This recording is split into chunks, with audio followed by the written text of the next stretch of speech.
please. I think that's better. Okay. Thank you. Family. Everybody has a different image when they think of family, or when they hear that word. For me, I think not only of my own home and my current children, I think about the family that I grew up in and my extended family. I was blessed to have a great relationship with my grandparents on my mother's side. We were very close, especially considering that we lived over 2,000 miles apart. But I would spend weeks there in the summers, every chance I could. And even as a young adult, I would still visit St. Louis as often as I was able. And I remember seeing my mom's brothers and sisters and how they interacted with each other, how they supported my grandparents and took over the family business when they were no longer able to run the business that my grandfather had started with his brother. And I looked at the generations and saw the love and the commitment to togetherness that was passed down from one generation to the next. And when my grandfather passed away 5 years ago, I knew without a doubt I needed to be there for that service. I wanted to be there for my grandmother, for my parents, to be with my own siblings, my own cousins, and I had to make it happen. But as you know, buying a plane ticket on very short notice, especially to travel across country, can be very expensive. And I didn't really know how I was going to do that. But a friend of mine from church was a retired American airline pilot.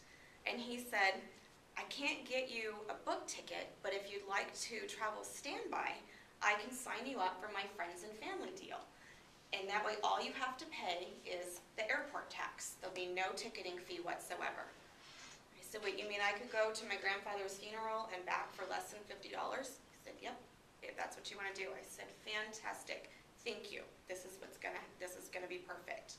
So John picked me up very early in the morning, the day of the visitation, which is the Midwest tradition to have a long visitation the day prior to the funeral.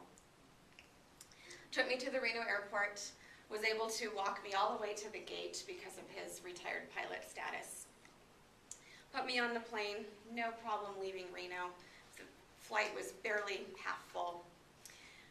But then I got to Dallas.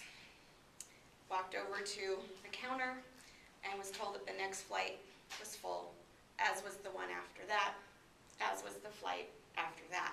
But I'd be put on their standby passenger list because, of course, as a non-revenue passenger, we were put to the bottom of the list. So I sat at the gate and I watched on a screen as they posted the standby numbers. I was number 32 on the standby list. That plane left. The next plane came and was getting ready to board. I was number 27 on that list. I was watching my clock and knowing the visitation was already underway. Granted, it was a 9-hour event, but I wanted to be there with my family. This was the social part. This was the part where the storytelling and the hugging was all going to take place. And it was starting to feel very alone as I looked out across that crowded airport. I knew my brothers were also traveling in from California. I didn't know what their schedules were, where exactly they were coming from, or when they were going to arrive, but on a whim, I shot my middle brother, Kevin, a text. He and I had always been very close. And again, I just sat there, slowly watching the numbers on the standby flight. I missed the next flight. And then all of a sudden, I got a text from Kevin. And it said, "What gate are you at?" I replied, "I'm at C4. Why?" A few minutes later, I looked up across the crowd and spotted my brother coming towards me. We made eye contact, and I knew in that moment, my heart fell to peace. I knew that everything was somehow going to be okay. I had no idea that he was also flying through Dallas, that he was also on American Airlines. We hadn't compared notes in that detail, but my brother was there. And he came and he sat by me and took me out to lunch, and he had a paid ticket on that next flight out. And we had lunch, came back to the gate, and sat down, and we're watching on the screen of the standby numbers, where again I was in the 30s. Kevin got up and left, I presume, to make a phone call or use the restroom. And a few minutes later, he walked over to where I was sitting, and he leaned forward, and he placed a ticket in my lap.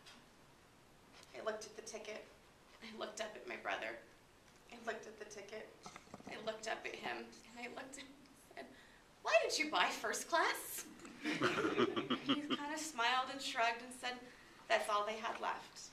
But I knew there was no way I was leaving this airport without you."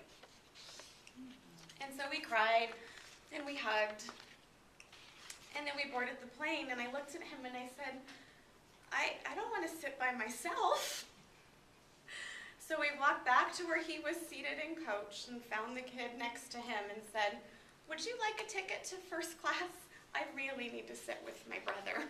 So of course, without even thinking about it or questioning, the young man who was seated in the little tiny coach spot said, "Of course, I'll go happily accommodate you and go sit in first class for you so you can be crowded back here. Sure, no problem, I'll help you out."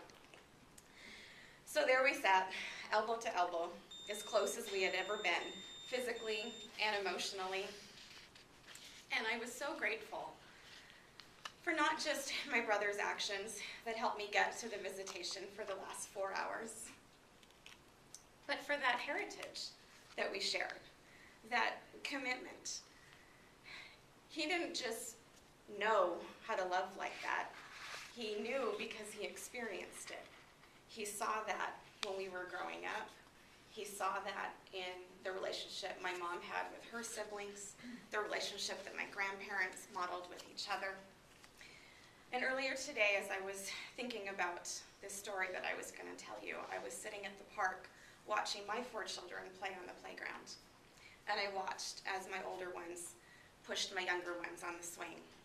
I watched as the older ones picked up the younger ones and spun them around until they fell.